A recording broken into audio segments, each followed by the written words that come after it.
Tumechukua leo hapa Bulbul, tumechukua watu 300 wale walikuwa wameandikwa, lakini ukiangalia wewe mwenyewe unaona watu ni wengi.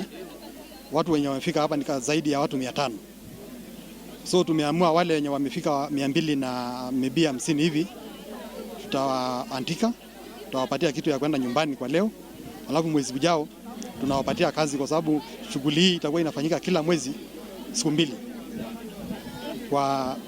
kwa miezi 6 ijayo.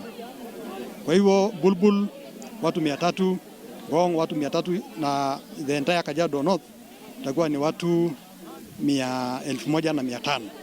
Na turenda kugarurira siasa ndigakorwo ati urakora andu ukamanengera ciringi 150 na ona andu matiraigua uria mareka.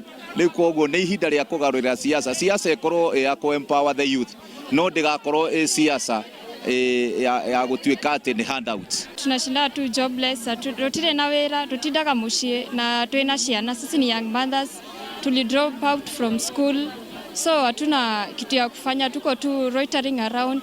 Tunachagua watu wanatuachanisha tu hivyo, lakini najua siku leo itatusaidia, hata mtu ataenda na kaunga nyumbani.